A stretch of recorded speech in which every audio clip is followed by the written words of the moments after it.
guys, good morning, good night. Thank you for choosing the Critical Hits podcast. Tino here. Today I'm hanging out with Steven. Hi, Steve. Hi, Tino. How are you? I was doing better before I started conversing with you. Sometimes I think when we talk, you make me sad. Yeah, because you know I'm just going to disagree with you with everything. I don't know if it's because it's what I believe or it's because what I feel like I should do. I think you just disagree with stuff on purpose, and I wish you would stop. You know, I think you'd be a way better person if you just stopped disagreeing on purpose. I have no interest in being a better person, and I don't think I could stop. Therapy, man, it works wonders. This is my therapy. We get on here and we get to talk about all my problems. Oh my God, you sound like one of our parents, and they definitely needed therapy. Every parent needs therapy. Everyone after the boomers needs therapy. Oh yeah, no, they need help, bro. It's a struggle out here. I'm not gonna lie. Maybe I do. I had counseling in high school. They said something about avoidance, and that was it. I mean, honestly, probably, man. I mean, my 2 cents looking in, yeah, I think you definitely need it. I don't think that you would like fall apart or anything without it, but I do think that getting some can help you put some like things to rest that like you didn't even know. I know like when I started therapy, I started it because things got bad, like really bad. And I was like, all right, I'm going here for that. And then while I was there, they were like, what about all this other stuff? And I was like, no, don't worry about it. Like, no. We're going to talk about the other stuff. I was like, oh, God damn it. But when I did, I mean, I feel in many ways like more complete. Like I feel very, very healed compared to, you know, like the previous version of me. And I didn't realize it. Like, you know, I went there for a specific thing, but again, there was all this other stuff that I was carrying around with me. And I mean, I think you're a lot like me in the sense of, you know, you're like, I'm just going to get done what I got to get done and grind it out. And that's fair. But that's also a coping mechanism for not addressing a lot of the shit that's actually happened to you, or that ongoing does happen to you, you know? So I think best way I can describe it, and I think we may have talked about this before, but it's like you and me, or at least previous version of me, a bunch of stuff happens, and, you know, say like all the stuff, like the problems and weird things or whatever in life, like, you know, like we'll call them clothes for simplicity's sake, for a metaphor. And like, we were like, oh man, these clothes are everywhere in the room. I can't function like this. And we stuffed them all in the closet. And we're like, there we go, all fixed, and close the door. And therapy is kind of like, all right. Why don't we open the closet, take out the clothes, organize them, fold them, put them where they go, maybe get rid of some stuff, donate it, make some extra space, and then we'll close the closet door. And then, you know, now I open the door and I'm like, oh man, like, okay, yeah, I see the difference now. Fair enough. But the clothes can't bother you if they're in the closet, right? Well, that's not entirely true though, because there are times where you open up the closet and you're like, all right, I just got to grab this shirt right quick. And you're like, oh, where the fuck is the shirt? Oh, it's buried under the shoebox, which is buried under the, you know what I mean? And it's like, you need the space. You need the space. I think, I mean, I'm sure you have insurance that covers it. I would say do like a month of it for like free. Just check it out. I mean, do it on your phone. Like I never went in. I would just do it on my phone. I'd set up a session for a day, time that works for you. And, again, a couple of sessions, man, I mean, I think at least you'll know that you did it, that you went in and like you gave it a college try. I mean, I don't discredit therapy just because it's funny. I discredit it because I really don't see, I don't want to say I really don't need it because I don't know what that means. You know what I'm saying? Like, I'm just me. I don't know what the alternative is. Like if I was going to go and talk to somebody about, hey, you know, my mom wasn't as good as a mom should be. And then we talk about that. And then now it's there. And now like, I don't feel, it doesn't keep me up at night. You know what I'm saying? No. And my issues did not keep me up at night either, but I'm telling you that like my day to day, I didn't realize it, but there was this like heavy burden. And it's I'm trying to like explain like that it's the same thing that you're going through. And I know it's almost impossible because I felt the same way. At first I was really ignorant. I thought it was like stupid. I thought it was ridiculous. I thought it was all these like negative things. And then, you know, take that out of the equation. I was like, I just don't care. Okay. I'm fine. I'm getting things done. But I have to admit that after going to it for a long time, I just didn't realize like how stressed out I was because of things in the past that were there. And it's like, it's kind of like, you know, like when you read like self-help books a little bit, like, you know, and it opens up like doors in your mind in a way that like you didn't know before. It's a little bit like that, but in a way that's really hard to put into words because it's uniquely different for everybody. Hi, Staros. So I think, I don't know, man. Like I've been telling you this for a couple of years now. Like I really think that you should consider like just doing it. Just do it for a little bit. Get a couple sessions in. It's just I don't feel like I'm going through stuff like. And you don't. Like that's the thing. You know. Like then what's the problem? Well, that's what I'm saying though. Is like so it's like unlocking your potential, you know, in fucking Dragon Ball Z. I'm trying to find like a metaphor that like resonates with you better. Yeah. Like they were like, I train every day. I'm strong. I beat up the bad guys. Like, right. But like when I do this thing, like you're gonna be you, but even better. And they're like, I don't see how you, oh my God, what the hell is this? My power level is like, okay. And it's kind of like that. And like in that process, I learned a lot about like emotional intelligence type stuff where I just started looking at things around me so differently. You know, like there are some people that I cut out of my life completely because like, oh, you're a stress factor. I didn't realize it because you just existed. And I'm like, yeah, it's whatever. But I'm like, no. Now I have boundaries. Like you got to go, you know, and then you people, we're going to have a conversation. We're going to get this on the same page for me. And if we don't, you got to go. And I just started moving and living so much better. I mean, would you believe me if I said that I don't really get stressed? Yeah, I mean, I totally would, but there's a subconscious level to that you can't speak on, not fully, because it's subconscious. And everybody and anybody who has, you know, like their own things like locked away, and it's literally everybody. Everybody has something that like, you know, doesn't get put away quite properly. Right. You know, can like work through. So I'm not saying like, oh, bro, you need therapy, you're a wreck. I'm not saying that. I'm just saying like as your friend, I think one, to increase your intelligence and understanding of how therapy operates, because I think it will change your perspective moving forward. Yeah, I have no idea. Even if you don't stay in it long term. But two, I think, you know, just from one man like who is an advocate at this point now for men's mental health, like to another person that is, you know, family, I really think that you should. You know, if you were like somebody in the family that like doesn't have a pot to piss in with no insurance or whatever, I'm like, hey man, I don't know, read some books, like try yoga. But you know what I mean? Like you have these options, you know, in front of you.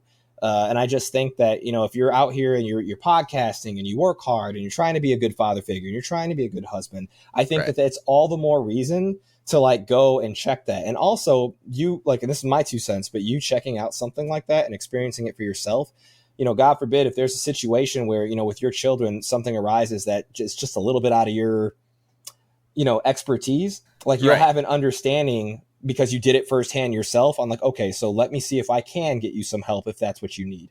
And I think that that's really important. So, you know, again, if you don't do it, fine. But I couldn't push more on like, dude, just sign up for like 4 sessions and just be like, you know what, I did it. I tried it. If you like it, maybe do a couple more or just stop it. So do you think everyone in the world should be going to therapy regularly?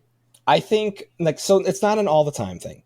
Okay, but you don't do it all the time? No, like, so some people who are like, you know, like me in the situation I was in, I needed it bad for a while because like, you know, things hit the fan.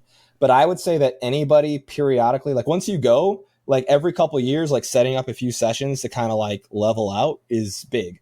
And it's very different than just like talking to somebody.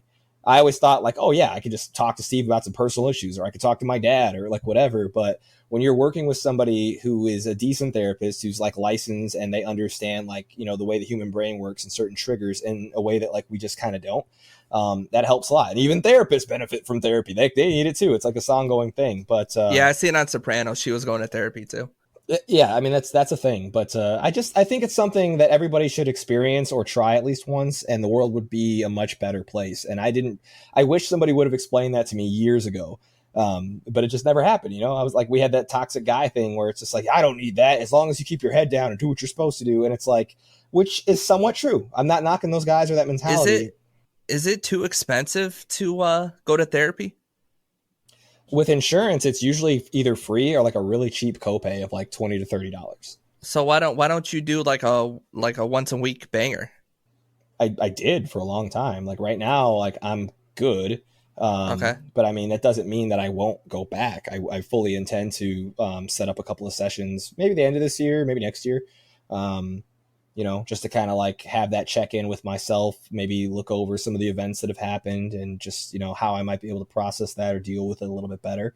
You know, that kind of stuff. But despite like my personal life and like, you know, relationship status and, you know, stuff like that, for me, like for who I am as a human being and my day to day when I wake up and you know how I feel about me, I am happier than I've been in a really long time. And that's not to say I was like not happy before, but I had spells of depression that would just come in from life just feeling overwhelming, maybe. Right. And I haven't, you know, it still feels like that in ways, but I mean, like, I know that like I'm a great person. Like, I know that I'm a good friend. I know that, you know, to the best of my ability, I'm always going to be there for people and that I give it my all. And I know that I do things that make me happy on a regular basis. So, you know, I just think that, you know, I gas myself up as much as I humanly can. And I try to share like that, you know, love and confidence with anybody, you know, outside of like telling jokes to you directly. I mean, most of the time I just try to like uplift people. You know what I mean? Like, yeah, Professor Pressure's in here, for instance, or like Mike's in here. I mean, I'll gas these people all the time. Staros, she's over there in the UK, and I'm, you know, she'll pop in, and I'm like, hey, you know what? You're a beautiful person. I think that you're an awesome baker. You're one of my favorite streamers. Like, I'm gonna tell you all the things that I love about you, and you know, I really kind of sing that, you know, to the skies because I think as people, especially as men, we just don't do that enough. You know, like I think that that's like problematic, you know, like, look, you got the yin yang hat. I don't think you know what the fuck it means, but I'll tell you what, I think it's kind of cool. Might be the coolest hat you ever got. Yeah, I saw it in Mortal Kombat, and I'm like, yeah, I want that hat. Hey, you know what? Cool. I like but it. I remember the last time I was overwhelmed, and like, you know, when people are like, yeah, I was pretty depressed.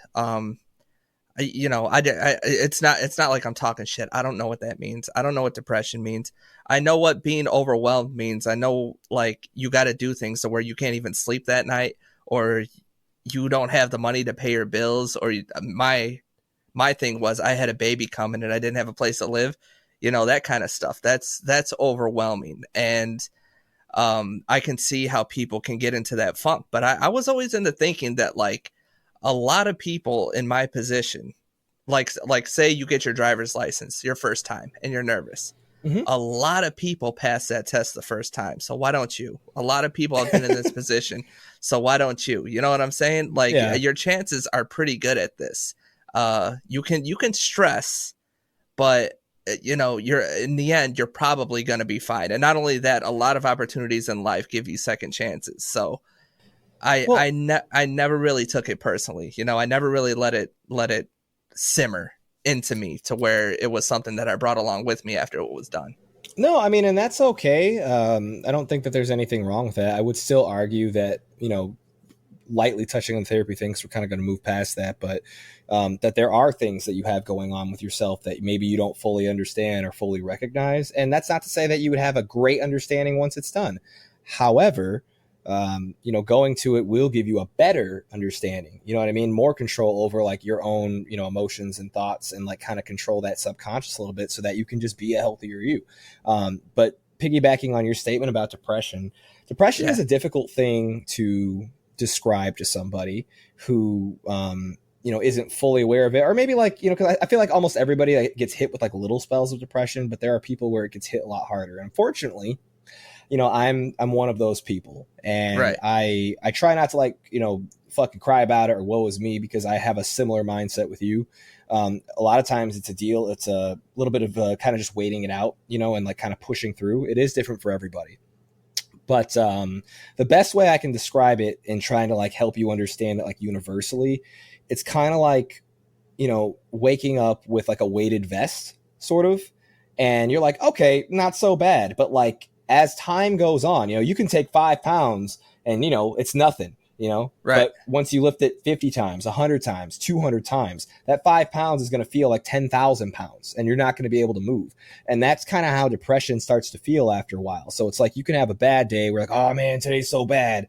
And you're like, you know, you go to sleep with the weighted vest, you wake up, take a shower, it's there, get dressed, put on your favorite clothes. You're like, damn, these clothes don't even fit the way they used to because this goddamn weighted vest, you know, like, am I getting fat? I don't know. I don't have time to think. I got to get to work. And it just sits on you and it sits on you. And is this consequence to anything like sleep, or no, you just crashed your car? You can do everything right. You know, so for some people, like somebody like you, it sounds like, you know, you need like a specific trigger, and, you know, now it depends on your mindset, right? Like if you're more optimistic, you'll focus on the good and the bad kind of dissipates, you know, and you stop focusing on it, because there's always good and bad, like your little yin and yang hat. But, you know, it just kind of depends how you want to feel about it. But for people with like bad depression, I mean, bro, I could have won $1 billion and I would still be like frustrated and like sad, and like you can't like pinpoint it. And the reason that I think that that's really important is people will look like, for instance, this is a touchy subject, but Robin Williams. Oh, Robin Williams, phenomenal person, rich, loved, universally loved. I've never heard nobody say nothing bad about Robin Williams, but this man ultimately ended up, taking his own life. And it's not to be negative or anything, but it's like, let's talk about that. So if you have somebody like that who had, could realistically within reason could have had almost any woman he wanted, that wasn't the issue. Relationship with his daughter, phenomenal. She loved him with every fiber of her being. And it was, the reverse. Like, okay, so that's healthy. Amazing career. What is the reason? And there's just not sometimes, man. Like, it's just like this thing that is really impossible. So people with depression, a younger me would be like, you got to fix your mindset, or you got to, no, I mean, I would rather just be supportive. I'll shower some things that might help you a little bit. I can promote and push for you to get therapy, but like ultimately, like, whatever's on your mind, talk to me if that alleviates you that day, because I don't want somebody that I love going through depression to like lose to it. And it's funny you said that, because people have said that to me before. In regards to in regards to, there would be a conversation about therapy, anxiety, depression, and then I say like, all right, I don't know what those mean, and then they bring up Chester from Linkin Park, or they bring up Robin Williams and the meme where, the happiest person, you don't know what they're going through, stuff like that, and then they say, oh, that's you, and I couldn't imagine like the way I act and the life I have, that something inside me would be like, all right, it's time to go. Like, I can't wrap my head around that either. So, but people say it, and they've said it a couple times. Yeah, and I'm going to turn your volume just a little bit so people can hopefully hear you a little bit better. Oh, it was like 110. Sorry. But yeah, so for me, and this is part of our, Critical Hits podcast, so I'm not like very proud of this, but I have often, in life been at kind of a crossroad where like I have felt that. And right. I mean, it was bad. I mean, I've had times where like I've literally gotten to the point where like I've planned out like who I'm going to give things away to, my goodbye list, if I'm going to have one, or how I'm going to do this. And like, really, I mean, I got very, very close a couple of times. And, looking back, I wish I could tell you that it was like just this one thing, that did it. Right. Or that my life was like so bad. But I mean, in a lot of ways, like it really wasn't, it was just this feeling that I kind of told you about, the book bag thing, where, again, all the best stuff can happen to you. But I mean, if you let that depression part eat away for too long, I mean, it brings you to like a really dark place where I don't think at that point it matters so much about the good that's in your life, more so that you just don't want to feel the bad anymore, if that makes sense. Right. So it's like I can focus on all the good that I want to, but like it doesn't matter. You can tell me, oh, somebody's got it worse than you. It doesn't matter. I don't care. Right now, selfishly, all I care about is me, and I don't want to feel like this anymore.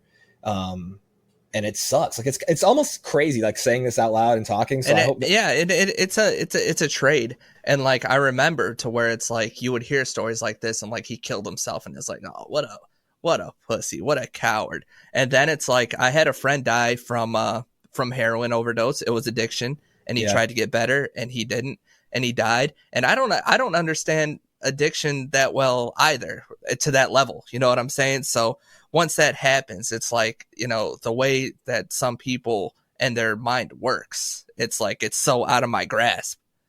But yeah, when these people talk about addiction, and they talk about anxiety and stuff like that, it's like, all right, I don't have those things, so how could I know what it's like? I could be like, oh yeah, anxiety is this to him, all right, well, that's that to him. I can't really grasp it because it hasn't happened to me. And like you said, maybe it does, and I just ignore it, and then me ignoring it, it's not a problem to me. But like I just, when people come and they want these mental health days, and I got a couple of people at work that have FMLA for it, and I'm like, well, to each their own. That's what I say. Yeah, I mean, so there's always going to be people out there that exploit and abuse the system.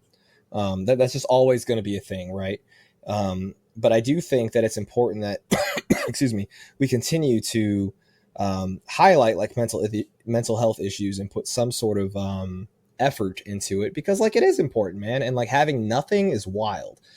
Especially like, kind of going back to some of the points that like I just made, because like, this stuff, it doesn't matter how much money I have. It doesn't matter how many potential suitors I have, or, who loves me. Like it doesn't matter.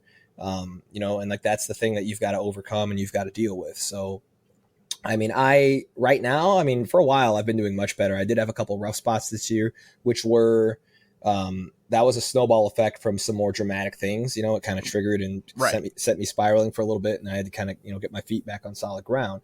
But I just wanted to say that there are also times where it doesn't have to be a thing.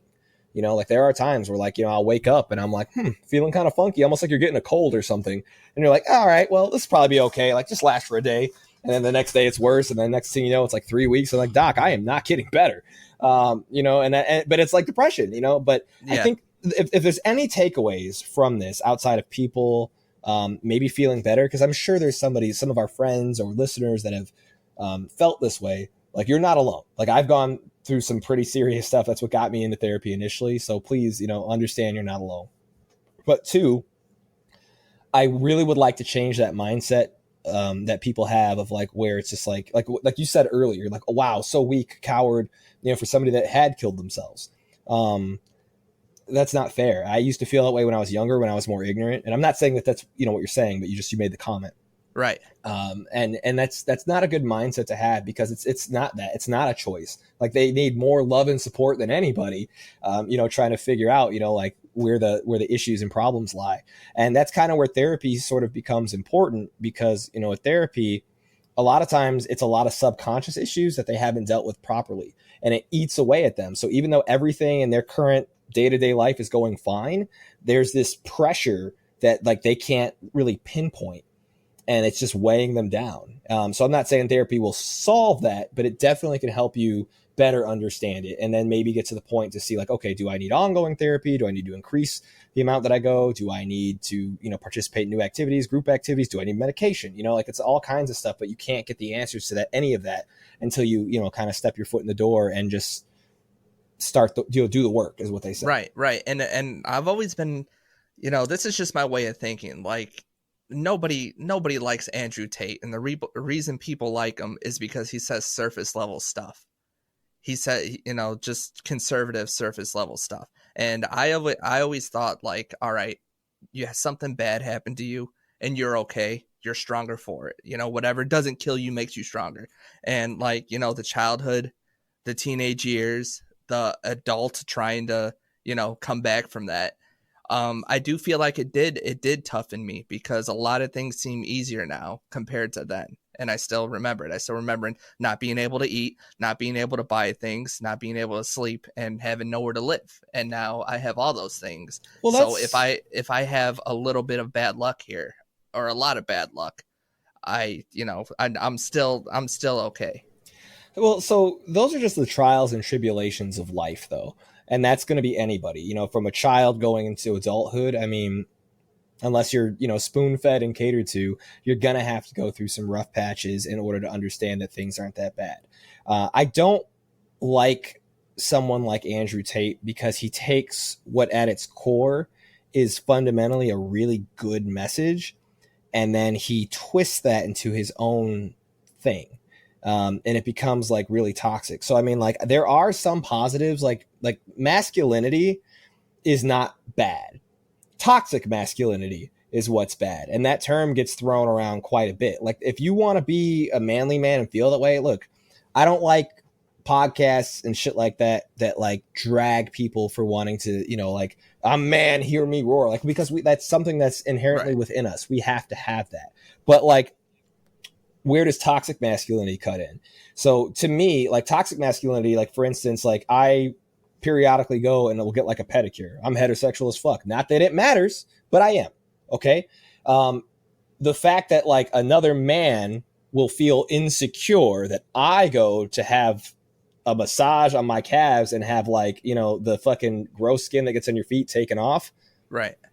that somehow like makes me gay or lesser of a man, like, you know, like just because all the manly men think that you should be out there building a house or right, which but you can do something. you can do both, you know what I mean? So again, like, Right. so that masculine aspect, like if working with wood and tools or whatever, you know, like is bringing out that, like, you know, masculinity in you, and you're really feeling yourself, like I love that you're feeling yourself, like do that shit, bro. But you know what I mean? Like there's days where, like, you know, I'll build a computer, or maybe I'm like working on my car, and like, you know, I never feel more in my, you know, zone than when I'm doing something where I'm like, you know, hands on. I love it. I get it. But I'm not gonna be insecure and, like, you know, if my neighbor's like fucking gardening and planting flowers, and they're like, wow, what a cow. Well, like, well, I think what they don't like is the message of it. The message of you going to, you know, getting a pedicure, and all right, more men are going to get a pedicure, and then they, but that's the thing though, is that like they should if they want to. Why the fuck does that matter? Like, what does that have to do with like my sexuality or how masculine I am? You know what I mean? If I can lift more weight than you in the bench, if I can fuck your bitch better than you can, if I can lift weights, you know, I can build a house and do all these things, why does it matter if I go and get my fucking feet done? You know what I mean? Like, stop it. Like that's where the toxic masculinity part, I think, comes into play. And, you know, when you do some of that toxic stuff, like the internet, I mean, these days goes wild with it, you know, and then they try to put it under the same umbrella where they're like, well, all masculinity is bad. And like, that's not true. You know, just no, like I think that's not true at all. You need men. You absolutely do. Just like I think that like femininity is amazing, but I think that like too much of it, just like too much masculinity, like let me reword that. Not too much femininity, but like there is toxic femininity. And we don't talk about that. We, for some reason, focus on like just what's toxic and masculine, and we should, because it's bad. But like that doesn't mean that like there isn't that other side that's also kind of toxic. Like, I love that both sides in this day and age are trying really hard to like understand each other better. But I think where the problem is that there's like overcorrections on both sides, and they try to like dissipate the roles. You know what I mean? So like, yeah, if a dude is just like, yeah, everybody's gay who doesn't do these things, you like pink gay, like that's a problem. That is definitely a problem. You know, but like I think toxic femininity, and this one's, I almost feel like I should try to look up a discussion, like definition for it, just to see kind of like what comes in. I'm curious to see what the internet says.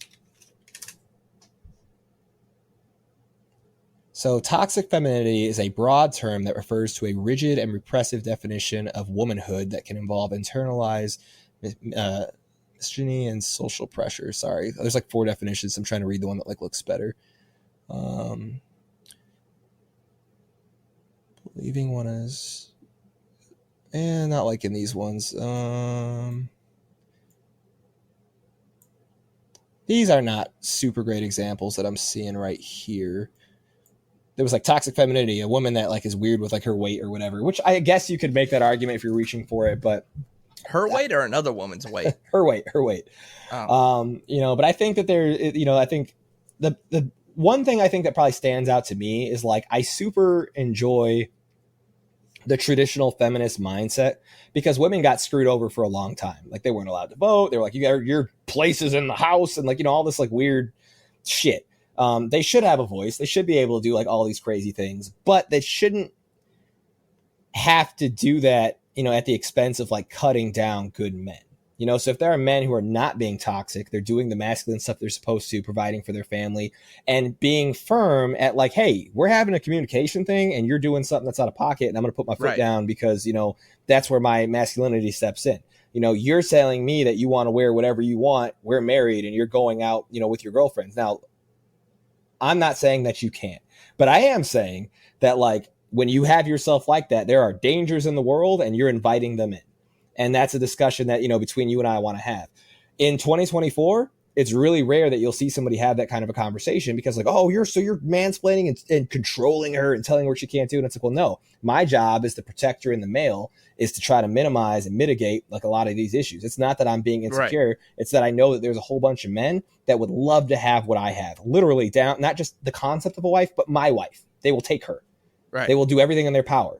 You know, so if she's in a position where she's drinking and she's feeling herself, you know, it's you're opening up the door to something that's potentially dangerous. And the same can be reversed. You know, if there's a guy that has some female friends, like, okay, cool, keep it low. But if you're a guy that is opening your heart to another woman, like say a female coworker, you know what I mean? You start venting about your wife.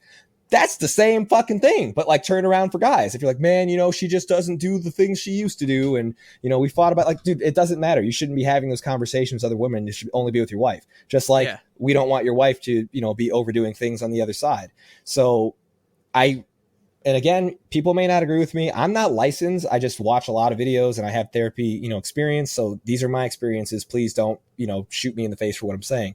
But in my opinion, I think that that's where like kind of toxic femininity comes into play, because you can't, if you can bring up all these things and the problems that you have, and I'm saying that they're valid, awesome. But like, you also need to understand that like all men that say that are not controlling, they're not toxic. They're trying to, protect you. They're trying to protect their family, because when you do that shit, again, you're opening up the door for, I mean, on the extreme end, potentially like, rape or date raping or, something insane. On the lower end, it could be yourself. If you guys are having a bad week and you're going out and you're exposing yourself when you should be at home working on your relationship, it's not that he's controlling. It's like, hey, we're having bad vibes and I would like to straighten this out, because if you go out there feeling some type of way about me today, I don't want to have this relationship fall apart because you're going to go and make a bad decision because some guy sees you in a dress and cannot resist bothering you and you're vulnerable and it's bad. I don't know. Like that's just my 2 cents. Like, I think that that's a little bit of a problem. I don't know if you have thoughts on it, Steve. And then her friends are going to be talking shit about you nonstop. Right, which is exactly why friends should have a minimal idea on what goes on in your relationship. One of the biggest things both parties do is vent to your friends and family when you have problems in a relationship. Like if I come home and I mean, I'm not seeing anybody, but say I had a wife or a girlfriend, and she does cooks like an amazing dinner. I'm not gonna be like, Steve, my wife cooked the best dinner ever today. I love her so much. I'm not. But like, if we get into a big fight, she leaves the house for 2 days, and like, it's kind of her fault. It was childish. Maybe it wasn't, but like, either way, I call up, whoever, and I'm like, hey man, this happened, blah, blah, blah, blah. When that happens a couple of times, once things have iced over and they're, better, or whatever, that other person, they don't know the good stuff. All they know is all the bad stuff that you told them. So now you're the boogeyman in their eyes because you talked about things that they had no business knowing about your relationship. They've essentially painted you as the boogeyman. So now this person that you were going to when you really probably should have went to fucking therapy or couples counseling is like, girl, I don't know, just leave him. That guy over there, this guy over here, and men do it to other men too. Like, bro, if it was me, I would just be out here. Like, you shouldn't be having those conversations with people that are not in the relationship, period. That was something that I learned, and it took me until I was 30 to figure that shit out. Yeah, it just sounds like there's just toxic people out there. Men, women, both of them. It is. It is. So cut those people out. Yeah, before we like kind of curve topics, it's actually turned into kind of a good topic, I think. Anybody in the comments? What do you think, Steve? I think went kind of well. Yeah, comments are going off. We are live, by the way. I appreciate everybody being here. Absolutely. We'll have this episode out probably by Tuesday because I don't think I'll be able to edit it tonight. I apologize. But yeah, okay. So moving on from here, unless there was anything else you wanted to say first. No, I'm good. I'm always good. Okay, so a little bit of a hard switch, but let's talk about like streaming a little bit. Okay. It can be Twitch or it can be anything, but I think that Mike says tisk. Let me know what you mean by that in a minute, Mike. But yeah, I mean, I just kind of want to hear about, like your adventures, as far as, what are your goals in streaming? Why are some goals, unreasonable? If there's a new streamer coming in, what can they, hope to expect? Why do you think some things happen, better for some streamers than others? And that's outside of like the obvious of, like, there's a girl yesterday, for instance, that like I follow on TikTok, literally has 1 million followers because she's a fitness influencer who's like a beautiful woman, and all that kind of stuff. And she made Twitch, and within the first like hour, she had 1,000 followers. Okay. Oh yeah. Like, but that like you have 1 million followers over here. Like, it makes sense. I get it. I'm not here to argue that. But also Twitch being mostly men, they're going to cater to women that work super hard, that are pretty and they're on a lot. Like, I like watching hot girls do stuff. Okay. But all that aside, like, let's put that in a box and let's just talk about like your normal, streaming. I mean, like we could talk about you, me, Jay, and Gia if you want to. Well, I started streaming. Well, you came over and you set it up for me. I remember it like it was yesterday. Yeah. And it was a long, long time ago because when you left, I didn't stream again. Yeah, you were in this one horse town in Indiana. I remember going out there and I was like, oh, the roads are made of dirt. The air smells like racism. Wow. You Yeah, know, he lived 50 minutes away, I but had a KKK mask on in order to get through, so they thought I was one of you. It's crazy. yeah, you had to leave for You safety got to get reasons. out of Indiana, bro. It's not a good place for black people. But go on. Well, when you come over, just say you're white, and I'm not we'll coming get you over out of here anymore. by 9. We'll get you out of here by 9. We can just call each other. We have FaceTime. Well, I gotta get WhatsApp audio, or something. Do audio just to be safe, because I don't want no one over my shoulder giving me any problems. Hey, boy, who are you talking to over there? What the fuck? It's my cousin. You came over, you set it up. I was like, hey, this is cool. I really don't want to do this because I like podcasting. And, I wanted to put all my eggs in that basket. And I think after you left, it was a long time. It was like 2 years. And then I don't know how I got back into it. And we just started Minecraft Dungeons. That's when I started doing it again. That was a neat game. It was a neat game. And I got into it and I started looking up the culture and the techniques to it. And I started watching what everyone else was doing. I started watching what you were doing. I started watching what Kels was doing. A couple other people. I just, all right, streaming it's work. It's hard. And like, do I really want to do this? Well, let me go in there little by little. Even now, I'm not a full-time streamer. I'm not even part-time because, my whole day is filled up with family, work, wife, house, friends. Streaming is such like, I want to do it for hours at a time, but it's just not in the cards. So when I stream now, I look at it as like, all right, how was my last stream? And how can I make it better? And everyone in the chat that follows me and goes in my stream knows that things break, things change, and then I improve it. That's what I really enjoy about streaming. That's the one thing I enjoy about streaming right now. Besides the people, I love improving it. I love making it better. I love making it sound better. I love making it look better because I feel like it's kind of like an art form of how your stream looks and how your presentation is. It's like your own show. And if you can make it perfect and you can make it better, I think you really did something awesome.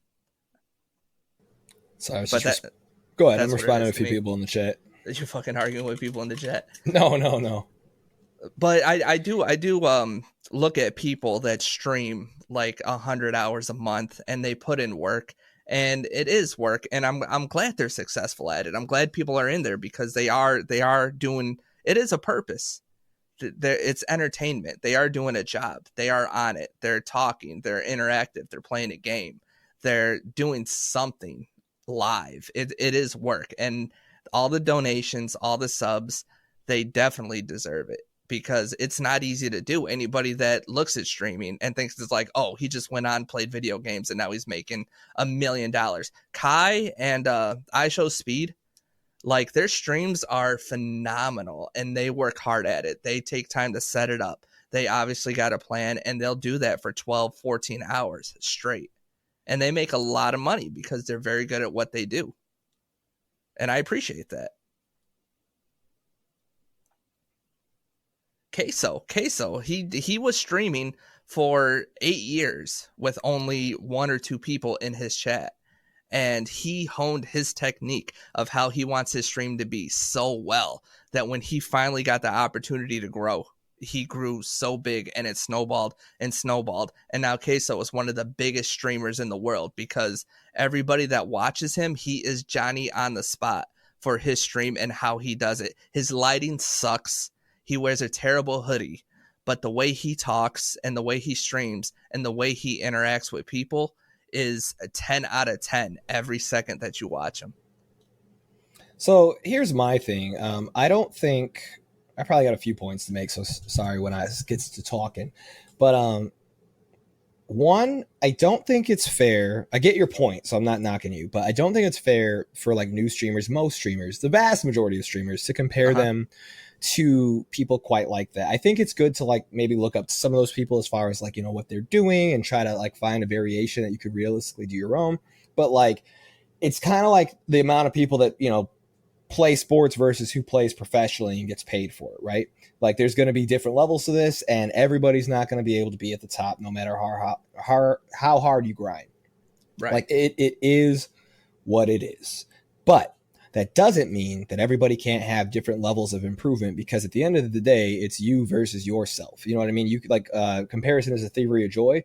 You know, you can't look at somebody that has, 120 people day one and, you're just out here, struggling with 1 or 0 viewers, and just like, oh my God, like if you're looking at that, then no matter what increase you get, you're always going to be upset because you're mad that you're not doing those numbers. And we can't fully explain why. We have algorithms. We can guess. Maybe they had, pre-existing stuff before. Maybe they're just more fun than you, But my thing is when it comes to streaming is this thing where when I first got here, I thought it was just video games. Just people playing video games and talking. And I thought it was maybe more like a podcast or something, but it's not. Like right. When you're streaming, you're opening up your personality. And the thing is like your personality, like everything is not going to be for everybody, period.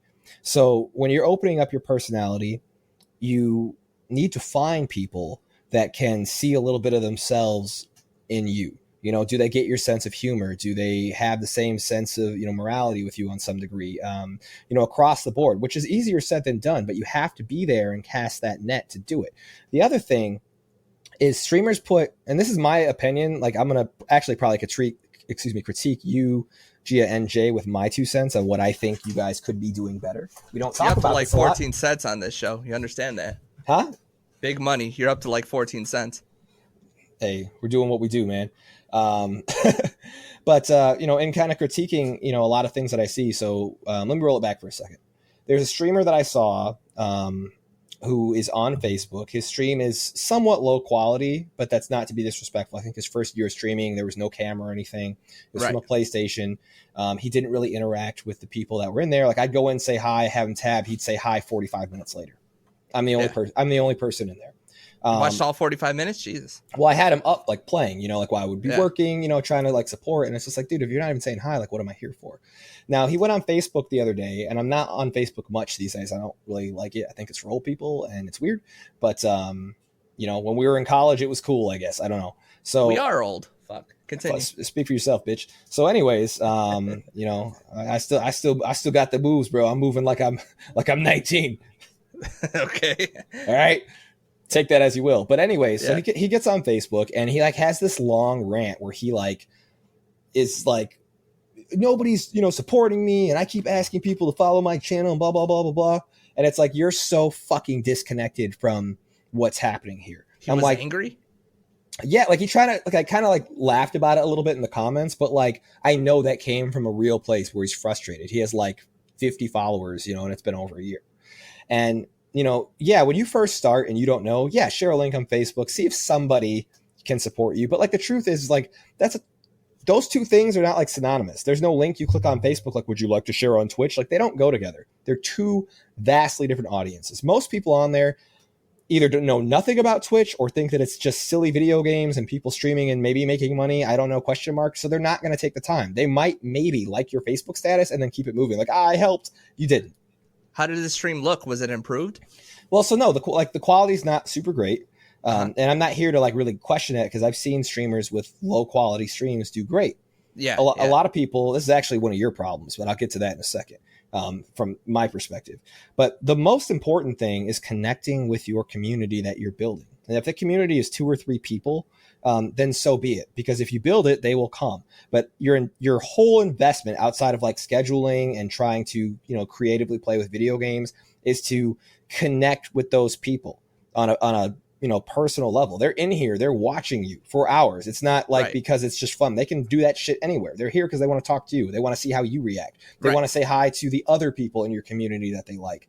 And I think a lot of people drop the ball on that. So for instance, in his stream, like, hey, if I'm the only person in here, so I'm potentially the beginning of your community, meaning I'm willing to say hi to whoever stops in, on your behalf, maybe we all talk, like that's, an advantage that you have. And you squandered it because you didn't say hi to me. You didn't say anything. So as people are coming in, they're like, well, it's a ghost town. The stream sucks. He's, not even trying to talk to himself. Like this just sucks. I'm out. And I get that. And it's just like, you may not want to hear it, but it's like, I'm out of here because you kind of suck, man. Like, it's like maybe you play video games good. Maybe you're a nice person, but like, you need to watch your own VODs and see what it is that you're doing and what can you maybe do better.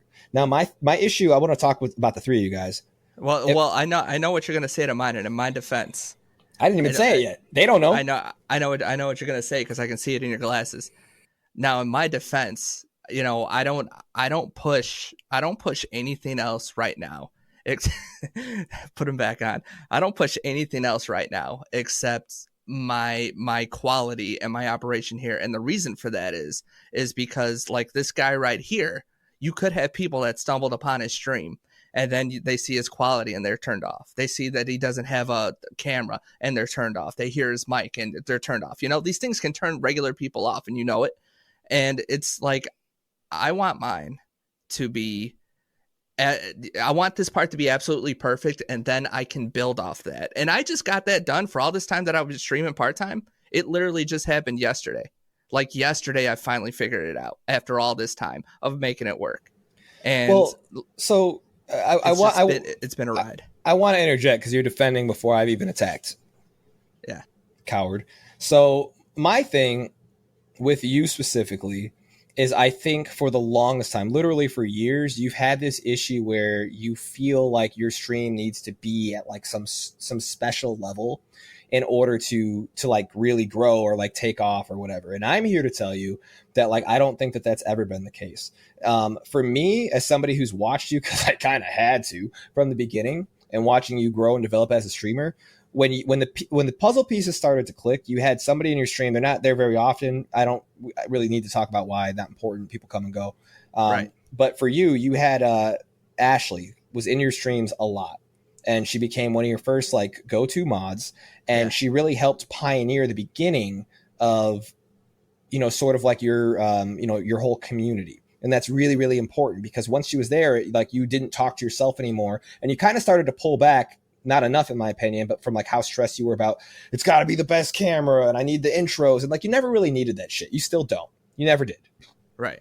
Well, she was just doing me a favor, and you know why she's not here anymore, right? No, and I don't want to know. It's okay. You can tell me later. But I mean, like my biggest thing is just like your community like has grown. Like now there are people that pop on that specifically come in to see you, that like your jokes, that enjoy like wrestling, that know a little bit about, your wife or your kids or your life. And they know the things that you may or may not say, in regards to your opinion about a certain game that you're trying, or this guy likes to try indie games. Like you're finally focusing in on that community. And I think that that's why you're starting to see slow but consistent growth again.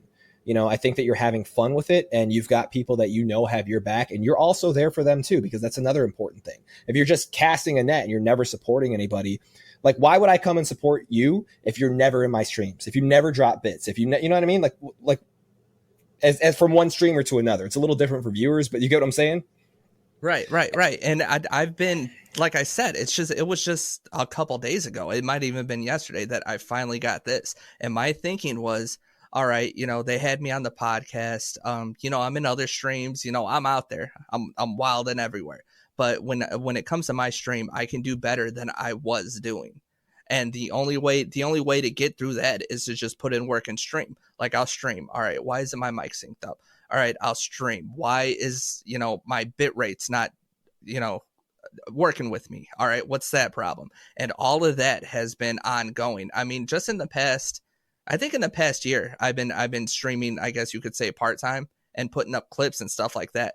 I don't want to put up clips if my stream isn't where I feel like it could be and should be, like production wise. And then, all right, now I can get the schedule going, which I don't have yet.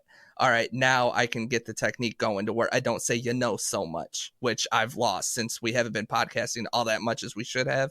All this stuff I know that I can do, and I got to have that in place, because if I do get that 200 person raid, like when I was playing Rumble Versus, I got raided with 280.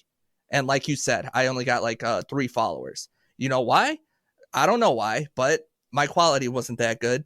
My mic was a little screwy and my window was weird. You know what I'm saying? So these things might not matter, but I can make these things better. Well, I mean, and I hear you, but like what I'm saying is that like, I think you've maxed out your stats in all the areas that you really didn't need to. And you're just now starting to like put points that you've been lacking. You know what I mean? You're like, yes, strength. Gotta have strength. Swords are important. That's very much you, but you've been ignoring like fucking dexterity. I'm maxed out. And streaming is. You're Steve. You're like, dexterity. I don't know what that means. I'm not going to do anything. And like, I think that that's where your miss has been. But I will say that I think you've been improving. And I'm not trying to speak like on I'm some high and mighty person, not by any means. Just my observation. Like, and just to make this more level, like, I think so with like Gia, for instance. Gia, one of her issues is that she doesn't work on the quality of her streams in a sense where, like, if something breaks or gets funny or like messed up, she's like, it seems like it's going to take some work. I'll ignore it. And I'm like, a couple times is fine, but like it's clearly broken. You know what I mean? I work on my streams too much, and she doesn't work on them enough. Yeah, like when I used to have you guys both tabbed and I bounced back and forth simultaneously, like Gia would have like tips, and like I have like a little list of things like in the top left corner. Yeah. And I think one of them got like way off centered, like it was just like super Treco just out here, and she was like, "Damn, that's crazy. It will sit that way for 2 years." I was just like, "Huh." Well, I always felt that way. Like now I get like 7 to 11 viewers, which is, it's an improvement. Like you said, I'm growing slowly now. But now that I have this down pat, because I think the only reason I was really focused on the production here, the laptop, it was fun. It's fun. It's fun to figure it out. And like people would help me, and then I'd improve it, and then I'd feel good that I improved it. Then we'd go on to the next thing I wanted to do. So now that I'm off that, now it's time to figure out, all right, the schedule, the other stuff that makes streamers. And I think I'm going to get to Kels for the hell of it. I definitely have commentary for anybody's streams, unsolicited, of course. But okay, so like with you, I'm not here to knock you on your behaviors and all that kind of stuff. Like it's fair that like you enjoy like that aspect on like fine tuning the stream. All I'm saying is for the growth factor, I noticed that you were stagnant for a really long time, and it's not because you weren't streaming. It's just because I think you were putting your energy in the wrong place. Yeah, I definitely was, because it was the most fun, and like I wasn't making clips, I wasn't promoting. I don't even put on X anymore that I'm streaming. What you're saying is very important. Like, we didn't really touch base on that yet, but for new streamers or anybody, like, most of your new followers are not going to come from Twitch. If I'm being honest, a lot of my new followers, I made a clip on TikTok like maybe 2 months ago from a Tekken thing, and Tekken has like a thing where like it rates your scores by letter. Like there's 3 little areas before you go in the battle. And the clip that I posted on TikTok was it was super organic. It was really funny, at least I thought so, and some of my community. But it starts off where everything is like lettered, like I think D is the lowest, and it goes up to like S, so D, C, B, A, and then S or whatever. And the way that it worded out, I was like, oh my God, my ranking improved. I was like, I'm a BBC, and was like, oh no. And like, so like I put like the oh no monkey, just because that was trending at the time and I thought it was funny. And the video, did it go viral? No, but it got, I think maybe around 1,000 views or so. And I had like 10 people come in that gave me a follow, and they were like, I came here for the BBC. And I was like, oh, did you see this on TikTok? And they're like, yeah, I thought that was really funny, so I came to check you out. And like that meant everything to me, because it took me like an hour to make that stupid video clip to try to make it funny. But like the effort was well worth it, so I'm not getting on TikTok and going, hey, nobody's following me and I'm mad. Like they don't owe you shit, bro. You just got to keep putting it out there and like try to be creative and watch people. But I want to put that in the box for a hot second. We touched on Gia a little bit. We don't have to like, rip her apart. Jay, I think, as far as raw streaming is concerned, like just his ability to show up and be entertaining, like with who he is as a human being, right, is vastly superior to all of us. Jay's issue is that Jay just doesn't feel like getting on and streaming. he just does it. And like you know what I mean?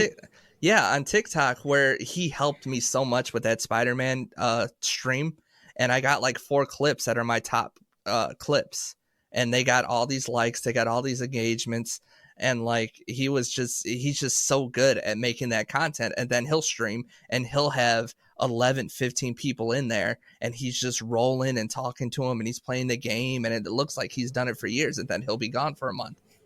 Yeah, I mean, and that's the only issue as far as growth. But for him, it works because Jay doesn't desire to be a big streamer. Jay doesn't want to make money. For him, streaming is more of like an escape, like a normal video game. He's like, you know what? It was a rough 2 weeks. I want to get on and say hi, and I'll do it live for fun. So I can respect that. Let's talk about Kels for a second. Jay is brilliant. Like get Kels. I got a lot Jay of is brilliant. Respect and admiration for that young man. Get Kels. He's right there. Get him. Yeah. So Kels and I had a discussion earlier about different types of streamers. And I would say that, our conversation, a lot of that held weight. You have your streamers that are maybe a bit more entertaining, which I think maybe you and I kind of fall into that category. I'm not saying that we're actually entertaining, but like our goal, we make jokes, we have fun, like that's our main focus is we're fun. Not silent on stream. We work.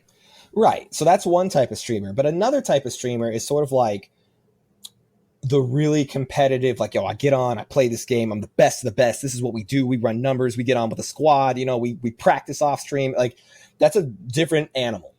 And that's not what we are. But I think in having that conversation with Kels, like there can be overlap. It's not like a set thing. So for instance, like when I get on Tekken, I'm not the best Tekken player, but anybody who sits in my channel, like they know that like I take that shit seriously. Like I'm trying really hard to improve.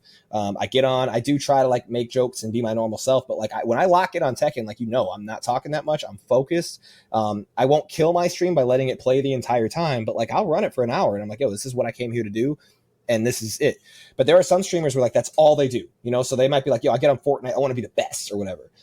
You have to be careful when you have that kind of a mentality, because if you can't like kind of pause and take some time for your community, and you're not actually like the best, and that's not taking, talking shit to anybody. I'm just saying like there can only be so many people at the top. Everybody's not going to be goddamn Ninja or whoever who's like, hey, I just get on and then I win everything, Right. Sometimes not. It's okay to be serious and focused. It's inspiring. I think there's a lot of value in it. I love it. But at the same time, if you being locked in for 3 hours, as you just focus, and I pop into Kel's stream, and this is something that he does sometimes, he's gotten better at it. It's like because he's so focused, or when he's in a bad mood because it's been loss after loss after loss, which I get it. He's playing with high ranking people. It's not easy. I'm not here to take shots or make fun of him. Like the shit's hard. Like, let's be honest, we're gamers. Right. But when he lets that kind of overwhelm himself a bit and I come in and I say hi, like he's not in a talking mood. It's like getting your ass beat like in real life. And somebody's like, hi, friend. And you're like, get out of my fucking face. Like you're just not here for that. So you can tell that he kind of has that energy about him. And I think that has kind of made things a little stagnant for him, at least for a while. But in some conversations we had where I think maybe he's kind of taking some self-reflection and looking at that, he's kind of warming up to his old self again, where I think he's just being more conscious. Like, when somebody does pop in, like take 30 seconds, ask how their day is or how they're doing, right. Make a couple jokes, and he's having fun. He's playing with people that are a little bit more of a mixed bag. So instead of people that are just like only yelling commands and, we're going this way, go left, or they're flanking, like, instead of just that, now he's got people that are, on and they're telling jokes, or they have a little bit more of a personality, which, might kind of help fill in some of the blanks where he lacks, as you know what I mean, if that makes sense. Yeah. And I think that gives a better sense of community. And I mean, I'll say as his friend who would be in there no matter what he does, I enjoy my time in his more recent streams so much more than I have in some of his past ones. He seems happier. He seems like he wants to be here. And when he wants just those things, then I want to be here. And now other people from other, streams that we've networked with also stop in. And like, if he's busy, we talk to each other, and it's actually a pleasant experience. I feel like I've talked a lot, so I'll chill for a second, give you the mic, but that was my 2 cents on Kels. Yeah. So, in the beginning of that, before you rip Kels apart, you asked me what my goals were for streaming. Now that all this is good, we're good here. My goals for streaming it's almost the same as podcasting, to where you can with confidence tell someone that you're a professional. Like when we were doing Body Snatchers, we were professional podcasters because we were getting paid. I want to get to that point for streaming, and I watch and I emulate all these people that I watch, and Lion's in the chat right now. And to me, he's, when he streams, the way he talks, like he thinks out loud, and like, it's just, you cannot watch his stream and listen to him. Like I listen to him in the car, and when he's happy, he talks. When he has a thought, he talks. When he gets mad, he talks. And it's just nonstop entertainment. And sometimes he'll do that for 5 hours. And I'm like, man, if I can just get a fraction of that with, my personality, whether you like it or hate it, I can turn that into a YouTube video also and cut it that way. And, edit it a little bit if I can just do what he does. And it's just like, I tried it several times, and I do it mockingly, but it's hard to do. it's like a skill that he has. I don't know if he knows that he has it, but it's very hard to do. But if I could hone just some of that, I think I can make YouTube videos out of that. Clips would come easier, and then all of a sudden, you know, we're rolling with this streaming thing now. So that's what I'm trying to do now. If you notice with this whole show, I have a post-it up there. I have my post-its. You know, I didn't say you know. I didn't say I'm trying hard to articulate what I'm trying to say so that it's not fluff when I talk. It's one of those things that I need to do again, because I did that for Body Snatchers. Body Snatchers, I was talking to Sour about this earlier, to where when I would drive in a car, I would just, whatever I was looking at on X or Facebook or Reddit or YouTube, whatever was trending that I knew a little bit about, I would record and I would do 25 minutes. I would do Body Snatchers. Good morning, good night. Welcome to the Body Snatchers podcast. And I would do 25 minutes and I would listen back and I'm like, oh, I didn't like that. What was I saying? That doesn't make any sense. I should have made that a lot shorter, you know, stuff like that. And gradually, when we started doing it, I started feeling good about podcasting, and, you know, it felt good. I was better. And of course that fell off, but that is my goal as of right now. My ultimate goal is to just, you know, get a check and say that I was a professional streamer. I've gotten checks before from Twitch, you know, like, you know, it rolls over. So I've gotten paid from Twitch before. Sure. But I wasn't streaming, you know, I was getting on, I was playing 5 hours. Nobody was on there. And then I got off, and then somehow I got paid, you know, that I want to do it to where, all right, I got like 15 or 20 people in there. I have 15 subs and I'm getting paid next month. That's where I want to be. And, you know, having a good product is going to get me there. So that's my goal now. Okay. So out of curiosity, because I did make some statements in regards to you guys. And again, that was just critiquing, and it wasn't meant to be negative. It was just picking out the things that I think could probably be a little bit improved on. Are there things that you don't like about like my stream for growth and think that I could or should be doing better? Dangerous question to ask, but I'm curious. And, you know, if you have nothing, cool. If you have something, share.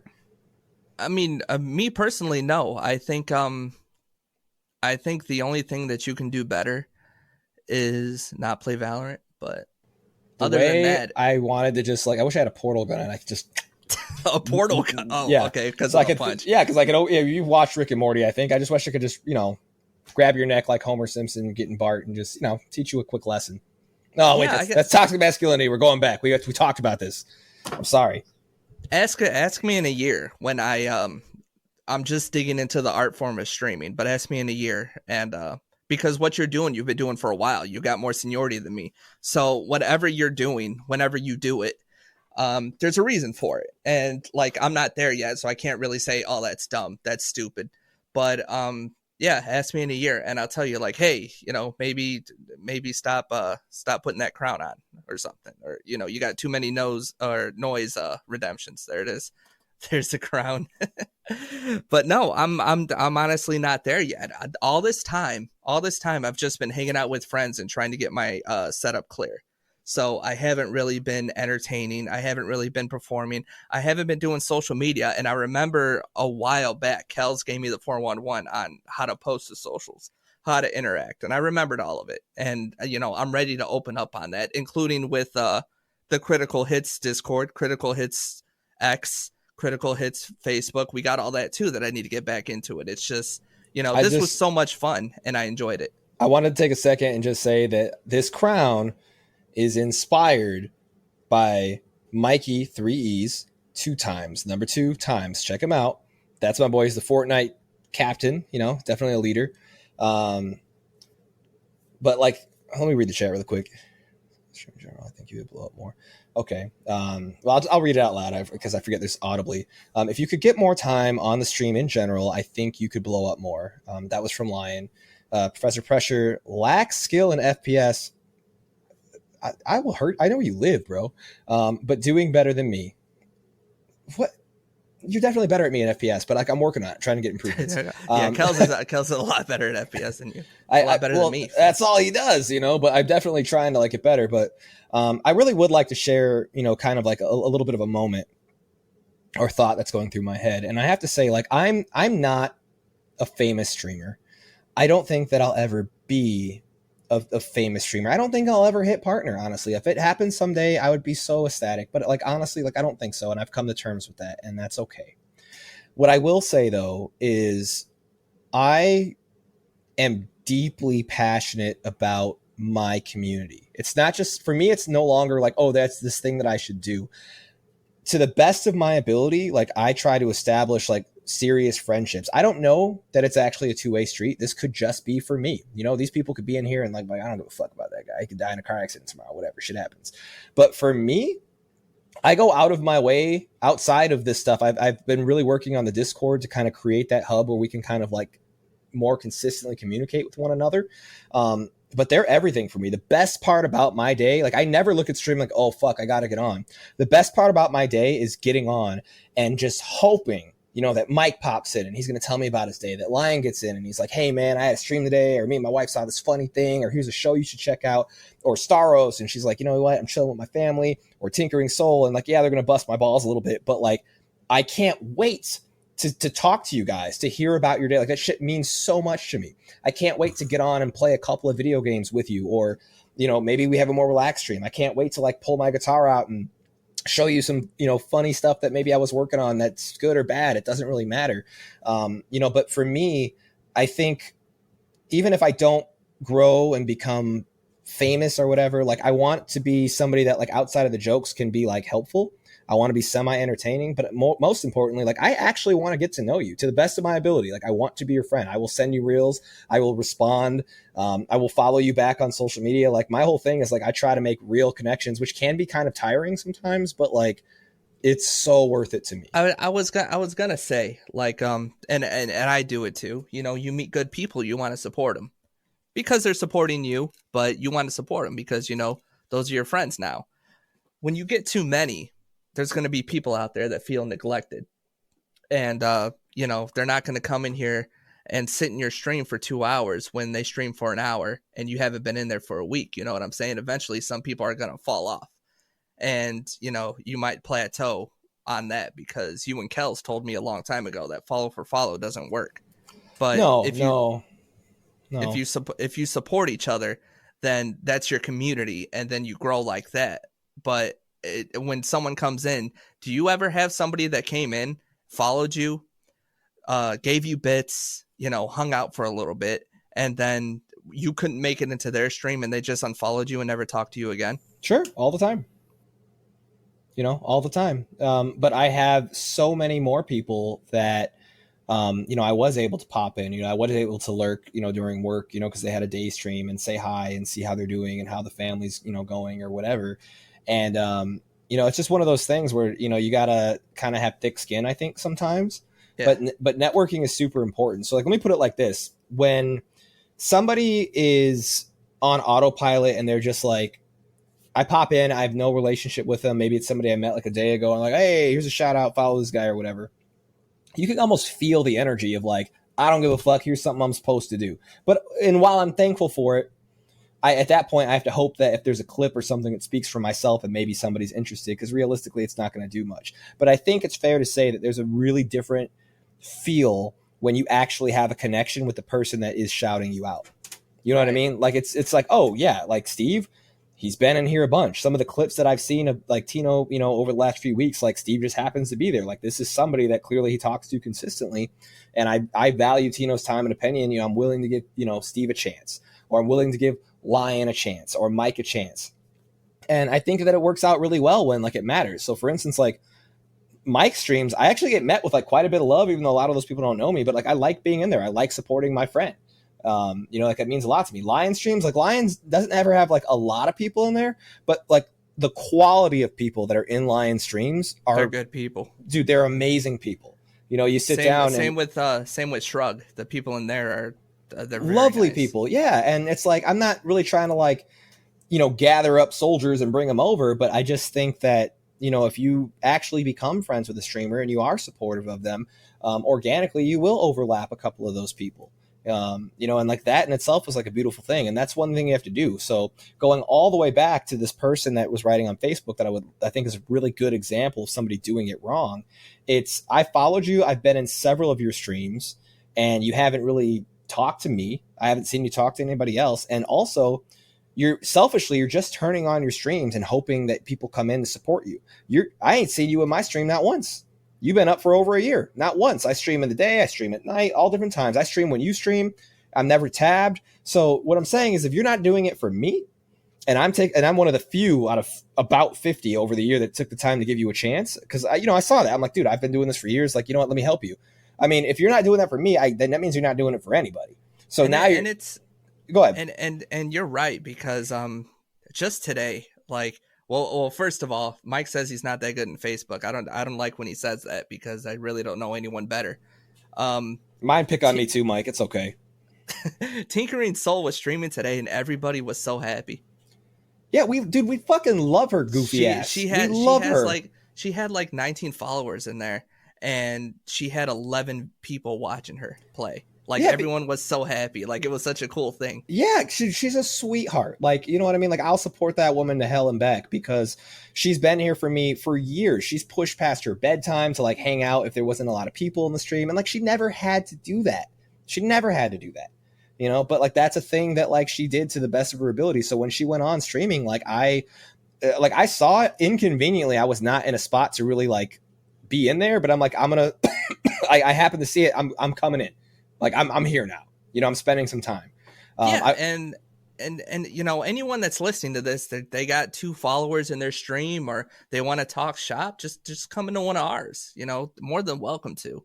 And while we're on the subject of followers, I got this will be my last question, because we're getting at time. And this is, for you, for Kels, you guys have well over 1,000 followers, and you guys been streaming a long time. How is your outlook or technique to get more followers, to grow? How did that change than when you started? So for me, starting off, I struggled because there was so much that I didn't know. So when I started off, there's all these miracle stories of people like hitting the ground running. Honestly, Tinkering Soul is doing way better than I did when I started streaming.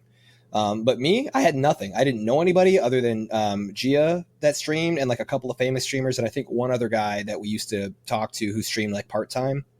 Yeah. So I didn't really have like any connections or anything. I streamed from my PlayStation. I didn't have a camera. I streamed for hours, a couple days a week, and it was always at 0, and it was really depressing. And I had like less than 10 followers for like a year, maybe 2. And I would like kind of do it sporadically. I'd do it for a month. I'd give up for a month. I'd come back, and I didn't really talk about it because I was kind of embarrassed that like I was trying so hard and I just couldn't get anybody on there. And I bought the PlayStation Eye. I thought maybe that would help, and not really. Now there was just a face to be sad. So I'd look, I had nobody in here, and I'd look at the camera and see my face, and I was like, well, this is fucking sad, and I'd be talking to myself the best I can. I was like reading Reddit articles, like, you got to do more, try to communicate. And I'm like, okay. And nothing was working. Then I started making fake accounts that I would like put on my phone to like watch myself, so that it would say like there's 1 viewer, thinking maybe that will help the algorithm, and it's not as sad, but like it kind of made it worse, like, because it would just be 1 and I'd see it, right. And I was just like, oh man. But I didn't give up. I just kept trying, and one day I decided that I was going to take streaming a lot more seriously, and I started learning about OBS and how to add on like some minor effects and stuff, and I did that, and it didn't change the game, but I had more confidence. I did, and I needed that. So I got on. The stream looked cleaner than I ever had. I had a real camera. It was decent. I had it in like a home office, so something kind of like this. Was in Chicago, and what's up, Sunaman? I gave it a shot, and eventually I got my average to about 3, which was a huge deal because it was 0 before that. So now I actually had people that stopped in and would say hi, and I was like, oh, okay, cool. And I think like InstaNoman was like one of the first people that found me actually on Facebook through a nerd group. And I have her phone number. I sometimes I go on walks like once every other week, and I'm like, hey, how's life? How's your daughter? Like, we're friends. Like, that's locked in. I may not see her on here very often in my streams because of time and life, but we're in, bro. And she helped me build that algorithm. And slowly I kept getting people. Now, fast forwarding, going through time, I learned to watch numbers to see if I'm growing, but to not freak out about it, like just the best thing to do is be on as much as I can possibly be on, try to be pleasant, but honest, and spend a lot of time as best as I can, like networking with other people. And don't do that with the expectation that it's going to deliver results. And in doing that, like once I kind of broke away from focusing on numbers and just being like, okay, I watch numbers because they matter, but like that's not why I'm here. That's when the growth started to happen. Because now I'm in here, I'm saying hi, I'm making connections, I'm laughing. Laughter is so important for the soul. I show up for everybody as best as I can and organically. I wish I was one of those people like, I got 100 followers today, but like, I don't want 100 followers if I don't fucking know who you are. I'm like, who sent you? I don't know.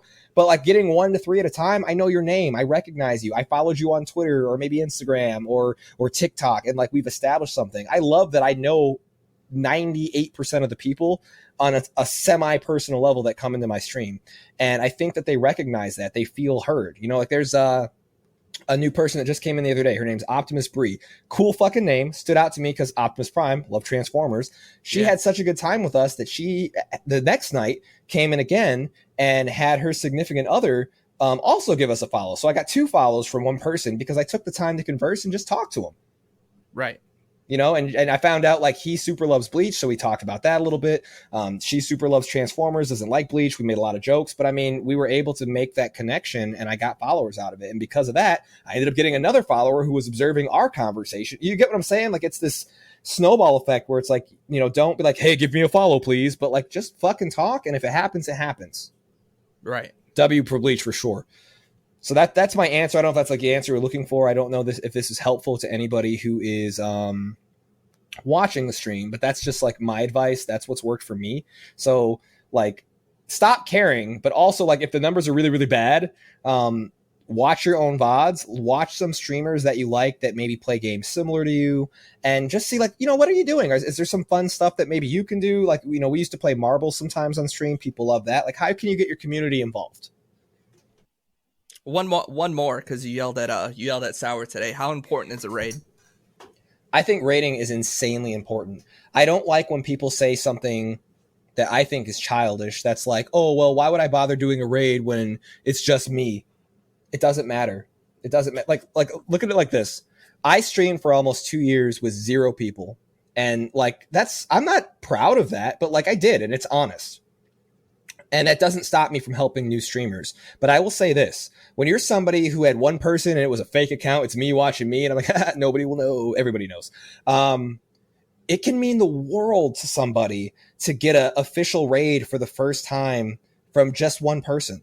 Just right. 1 person who spends maybe 10 minutes because you spent 3 hours alone struggling. You don't understand how detrimental that can be to making somebody's day. And the thing is like when you do that, like Professor Pressure, okay? Like I don't mean to single you out, but I mean the other day, like he was kind of like, I get it though. Why even bother giving a raid? I'm not saying he doesn't, but he spoke his mind. He was honest. He was just like, it just doesn't seem worth it. Get him again. He's right there. Get him. There. I see him. I see you, bro. Headshot. But like my thing is like, it absolutely is worth it though. Because like, so for me, like I'll say this, and I don't know if this speaks for everybody, but I think that it kind of does. If I had 0 in there and I streamed for, let's just say 2 hours and he comes through and it's just him, which is okay. I'm not like, wow, what a waste of time, bro. I'm so happy somebody came through and spent 10 minutes for me. And almost kind of like, what are those games? God damn it, I forget the name of them. The ones where like you have like different Telltale games. You know what I mean? No. They're like the games where like they have, it's kind of like Detroit Become Human, where it's just like options. Okay, yeah, that Bruce Wayne game where you couldn't be Batman. Yeah. Yes. So the super fun games, by the way, but it's kind of like that, So like when Kels gives me a raid or somebody with 1 follower, and like maybe he was already following me, okay, but still made my night. A little bubble should pop up that's like, Tina will remember this, and I will. Like I'm gonna come back and I'm gonna put in the effort now. I'm like, oh man, that's the guy that rated me. Like I know he fucks with me. Now I want to pop in and I want to show him support too. And then like it becomes this thing where you start building up a friendship, just trying to like, to be there. You know what, and you can tell me that I'm wrong, but like someone said, it's embarrassing with low views, but I still do it. If you have 2, 3, 4 people in your stream and you're raid somebody with 1. Raid somebody with 0 that are strategically that are playing the same game as you, or you just want to like shine their day, because like Lion said, And it was a good quote. It's up there. I lost it, but he's like 0 to 3 can feel like 1,000 to some people. So it can. And here's the thing. It's like, I'm here to say that what you just said is wrong. And here's why I'm saying that, right? I'm not saying don't do it. If that makes you feel better or if that's who's online, like that's fine. There's nothing wrong with that. But what I am saying is that if the conversation is you have 3 people on your list and 2 of them you don't really know, or maybe you already rated them the night before or whatever, and one of your friends has like 30 people in there, confidently raid that friend. You have every right to be there. It's still going to be important to them. It's still going to feel good. And what if they turn around and shout you out, and you have like a 5-minute quick conversation, and 3 of those 30 people watching them was like, wow, that was actually pretty funny, or I liked the clip that they had. Right. They don't know that you only had like 0 people, that your numbers are low, and they don't fucking care. If they like you from that moment, that's a chance to shine in front of 30 people, and you might get 1 or 2 new friends and followers, and then your next raid might be 2 people. So don't minimize yourself. You're putting yourself in a box, your own limitations on it. I'm here to tell you that they're not there. You've got to be confident in that sense. I think the only thing in that sense that ever feels discouraging to me, but I've learned to not take it personally because it's not anybody's fault, is if you get a raid from a big streamer. The other day, I had a raid with 182 people, and within 20 minutes, it dropped off to like 80, and I only got like 5 followers out of that, which is pretty goddamn good though. When that happens, it can be like when you get 180, like, yes, 60 people will follow me. Like, that's not how it works, bro. And I think that it can bother you, and you can be like, oh man, maybe I'm just ugly. Maybe I'm not funny. Like maybe I'm, not entertaining, but like, that's not it. It's just, that's the game, like you can't let those numbers intimidate you. Getting 5 or 6 people out of 180 is pretty goddamn good, actually. So what numbers are you looking at now? Because like small streamers, like, I'm not saying you're enormous, but small streamers like me, I'm stuck at 295. You get a graphic designer in there that follows you, and then once you don't buy nothing, they unfollow you, or sometimes someone plug in their Discord, then they don't follow you. So I'm at 295. Like, I might go down to 294. I might go up to 298. It's like that. But you got like 1,000 something. So like, I can't imagine that like your followers going up and down is a big deal. So what numbers are you looking at now?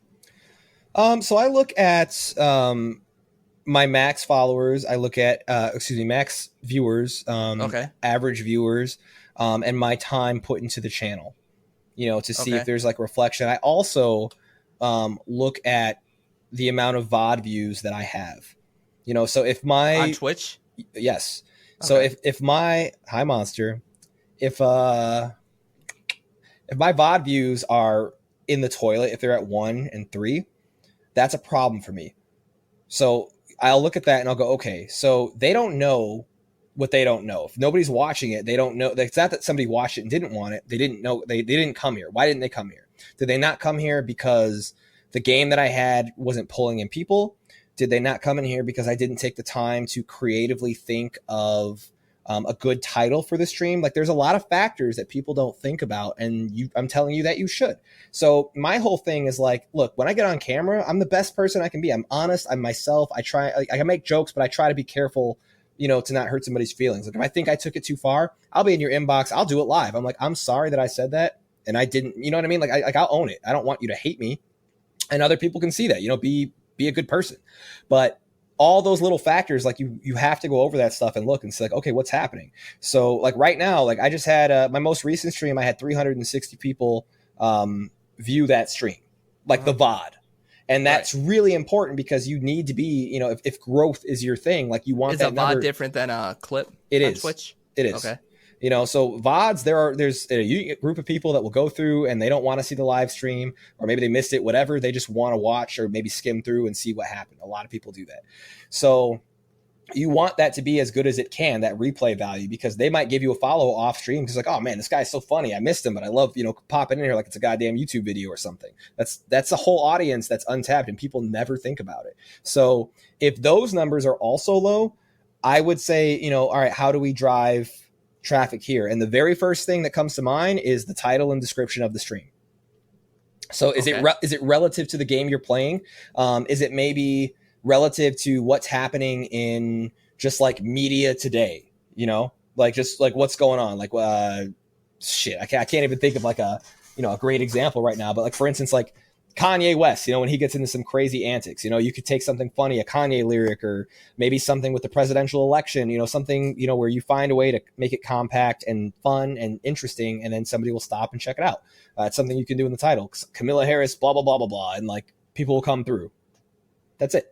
To me, like that's the secret. That's me sharing the secret knowledge. But that's something that I think that you should keep in mind. I never looked at it. Some of my VODs do have like pretty good numbers, and I don't know why. And some of them have like no numbers. And that's that's the puzzle that you need to start figuring out, because as you improve whatever's happening there, it's going to improve your numbers for your live streams as well. There's also a Discord algorithm. I don't know if you know this is a secret algorithm, but if you are mostly in game chat versus being in Discord, Twitch has a hidden feature that picks up on that. And it's going to push your channel harder when you're more often in a Discord chat versus a game chat. I don't know if you know that. I don't know if anybody in the chat knew that. Fight me if you want to. I got a 2 PC setup, so I'm never in game chat. And I don't know. Maybe you're right.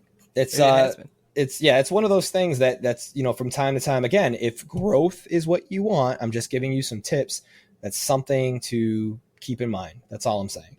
Now I know we're probably going to wrap things up here because we're nearly at an hour and a half. I did want to spend maybe 5 minutes to touch base on just curious how you felt about Deadpool and maybe ask the chat. But did you have anything else that you wanted to add, or anybody in chat, before we wrap things up? No, I'm good. Precious says never cared for VODs. Monster hit her head when she took a nap, even though I fucking told her to go to bed. Monster don't sleep, so you're wasting your breath there. I hope you're okay, Monster. Crazy kid. I don't. Hope it hurts so she can learn from it. I'm not. You didn't tell me to go to bed. Dude, it's all caps. You chill, because her next statement is going to be very aggressive. I know. Very aggressive. I know. But yeah, we're I'm good. We can do this show again in a couple months, and we'll see where we're at. No, absolutely. And you guys, I don't know if you truly care about my opinion, but I know a lot of you that are in this chat stream yourselves, and maybe you just do it for fun or whatever. I don't know if any of these tips or discussion was like helpful, or if you felt the same way that like I felt on occasion. But I hope you enjoyed yourselves. I hope you took something from it. If not, then I'll try to do it less. Right, Mike's not even here. I don't even know who that is. well, next time we do this, I think it'd be fun if we get like a round table of a couple more people and we just talk shop and see what happens. Oh yeah, I love that. I mean, there's times where like I've had a handful of trusted people where I talk to them and ask them like, hey, do you think my streams are bad or anything I could do? Or I'll ask them, they're streaming in their opinion, because constructive criticism is so important. And like I can humble myself. Like, don't ask somebody like, well, the reason is because. Shut up. Listen to what they have to say. Internalize it. Move on. It is. I love talking shop. But I did want to say really quick. Deadpool's been out for a couple of weeks now, so we won't get into any major spoilers. It's just a quick couple minutes we wanted to spend on it. But I just was wondering, did you enjoy it? Did you enjoy Deadpool 3, sir? I did enjoy it. If you don't want to do spoilers, that's fine. But 7 days is my limit, so everywhere else I'm going to spoil it. But yeah, I enjoyed it. I was kind of worried. I avoided spoilers, but I haven't really been keeping up in the Marvel universe. The shows, the movies. I'm caught up.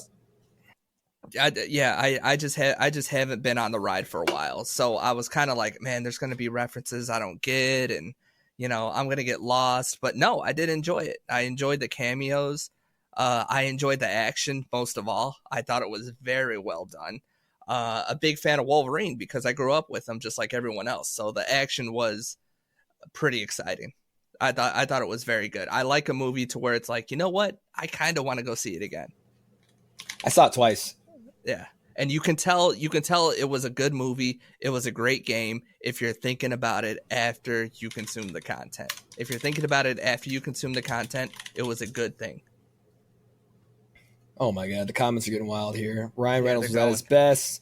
I want a threesome with them. Oh, read that out loud. Hers? Why do you, she gets you good? Why do you read hers? I knew what she was saying, but I felt like it was important for the sake of the podcast. It was kind of important. Yeah. So I super, super enjoyed it. I want to be careful. I know it's been out, so I mean, I don't know. It's been a long time. All the cameos that were in it, I thought were fantastic. Well, not all of them. I was never a fan of the female cameo. Not really. No one was, but that wasn't her fault. But the joke that they made because her and Ben broke up in real life, that shit was funny. That was worth her showing up. Yeah. Yeah. That was pretty good. They're like, how's he doing? They're like, meh. like that was funny. That was funny.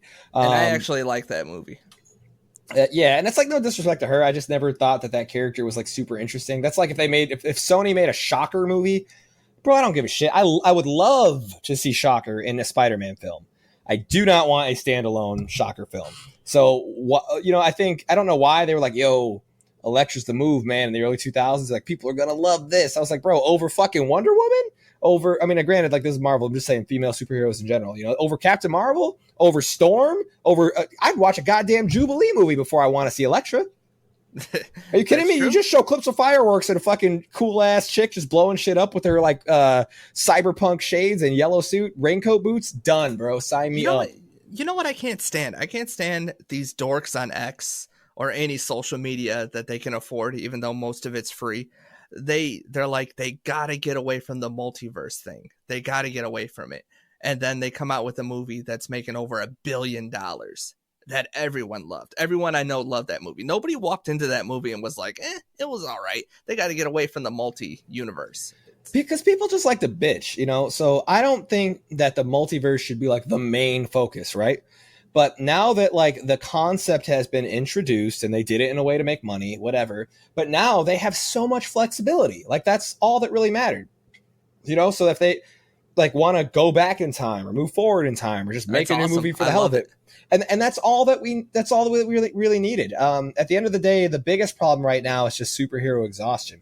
We need a little bit of time where like, hey, you guys maybe take a year off. Give us fucking nothing, and then surprise us with like well thought out content. Make us miss it. Make us have to go to the theaters to watch 3 Tom Cruise movies we fucking hate to miss superhero movies again. Because we're at a go ahead. People won't get exhausted if it's good content. I would argue that they will. Because it's not just the movie itself. It's just that these movies are always on the tip of everybody's tongue and you can't get away from it. The movie comes out, we fucking talk about it for 3 months and spoilers and what ifs and all these concepts. And then the next movie comes out and we do it again. Like we really just need like a bone dry area just for a little while, like a break, because that's when people start missing it. Like people don't complain about Fast and the Furious movies sucking ass after 3 because there's so much other content to consume. So they just see big explosions and get happy. But I'm telling you, weekly superhero shows do awesome. Everyone on Sunday night is excited to see it. It could be 100 episodes. They're going to be there. Sure. And they're never going to get tired of it. But but when you got Morbius coming out, yeah, I can see how that becomes a little stressful. Yeah, that was a weird. Sony just needs to stop playing, bro. I don't know. Play nice with Marvel and give up some of these characters. I like Jared Leto, and I was like, bro, this shit is cheeks. Yeah. But 30 Seconds from Mars, big fan. Oh yeah, that's I liked him in Fight Club. Also, Requiem for a Dream was a damn good movie. I didn't even know he was in Fight Club. Yeah, so there's a waiter with blonde hair that's in like the soup kitchen like scene where they're like doing the whole waitstaff thing. Yeah. And he ends up joining the Fight Club and they beat his face in. Like he's the one where Edward Norton like wins and keeps beating him. Yeah. Oh, I didn't know that. And so then what he says is they're like, yo, why did you keep hitting him? He says it's like Brad Pitt, his self. Yeah. And he's like, I wanted to destroy something beautiful, which I've said that quote for like 20 years. But like that quote was because they were saying Jared Leto was this like, handsome, cocky dude. And he basically rearranged his face and knocked his teeth out, destroy something beautiful. Yeah, and that is why I knew who Jared Leto was. So when I saw Requiem for a Dream, I was like, oh, that's the guy. Yeah, I got to watch that again. Except now he's doing heroin and his girlfriend's selling her body to get by. Yeah, weird movie, but very good movie. You should watch it. Damn, that was a good movie. I haven't watched it in years, too. I kind of want to go back. Yeah, me too. But yeah, so that's that. I love all the superhero stuff. I mean, in front of me, I have a cup right now. It's a Marvel cup with like the original, Avengers on there. Like I have Iron Man hanging on my back wall. Like I love this stuff, but I just think that too much of anything good is going to cause, exhaustion. It's going to cause you to be, a little too comfortable, like a relationship, a friendship, literally anything, too much coffee. I'm like, maybe switch to energy drinks for a few weeks. Like you got to mix it up. And I think that is the only thing kind of holding them back. And it's just been, I think their whole thing is like, yo, if we keep hitting them left and right and consistently, we're always going to make money and keep it on their minds. But I'm here to say that I think that that's a little bit problematic. We just need a little bit of a break, make us miss it again a little bit. And then I think we'll come back like stronger than ever. My 2 cents. So the show is coming out Tuesday. You said that, right? You promised all these nice people. I mean, that's a tough spot, but I'm going to try. That probably involves me going to bed very, very quickly. There we go. So somewhere around that time, it's going to be available where all podcasts are, even YouTube. It's going to be on YouTube, so you guys can catch it. I appreciate you guys coming out for the live show. I like the conversation in the chat. I like the conversation with us, so we're going to keep doing this. We might be doing it on Saturdays from now on. I don't know. Me and Tina will talk about like a more solid schedule than, on the fly, 10 minutes we're recording. We'll get like something in the books so everyone can be here with us. But we do appreciate you guys coming by. Oh, yeah. No, we're going to figure it out. I mean, I definitely appreciate you guys coming through. Now, like I said earlier, we do need to figure out who we're going to raid. I don't have too many people on at this exact moment. But we could just raid like a fun channel if you want to. Yeah, whoever you want. Like Kai's on right now. We want to raid Kai. We never raid somebody big. Or I've got another person that I started following recently. It's pretty cool. She's playing Kingdom Hearts. She's massive following, like 100,000 followers. But I got a Keyblade. Should do that. All right. So did I ever tell you when I raided T-Pain with like 7 viewers, and he's like, Steve not here. Thanks for the raid. Easy, big fella. That's funny. That's funny as hell. I rated him once, and I've rated him a couple times, but he said my name once, and I don't know. I should have clipped it. I was like, did he say my name? Yeah, it's pretty cool. You know what I mean? Because like you got to spend money for that. I was gonna take it and then auto tune it and then put it in a song. Like fuck you, T-Pain. He said I want to rate him out. You should. I love watching T-Pain. One of my favorite streamers. Kai's fun, but what are you thinking? All right, so Lunity, she's playing Kingdom Hearts. Looks like the original. Is Kai playing Minecraft? If he's playing Minecraft with speed. He is. Yeah, rate him. Because that's good stuff. That's fun. I don't think he's playing with speed. I think it's a speed run. I'll check. We'll check first. Oh, they're fucking sleeping. Oh, is he doing a sleep stream now? Yeah, they were playing together. Yeah, we're not doing that. We're not doing that. The fuck? No, we'll if I had some smaller streamers on, I would rate them. But you know what? Let's go ahead and raid. Her name is Lunity. I forget. One of my friends rated her recently. One of my friends with like a bigger channel, but that's okay. Like I said, have some confidence. She won't care, but at the same time, we know we did a thing. Our presence was known. There you go. So thank you guys so much for hanging out today and participating in the conversation or not fighting Steve 1v1. Nia was like, bro, I will fuck his. Yeah. Didn't like what I had to say. No, the views don't align, and that's because you're kind of a jerk sometimes, Steve. Mm-hmm. Love you. So, all right, we're gonna go ahead and do this raid. This podcast will be a little bit later this week. Thank you so much for participating. I will be on streaming this week. Well, actually, I might be taking a little break. I'll let you guys know in the Discord. But yeah, I think I'm gonna retire from streaming. But that's another conversation. Talk to you guys soon. Bye bye. Had to get them nervous after I left. There you go. Now they're really not going to be able to sleep. That's the idea.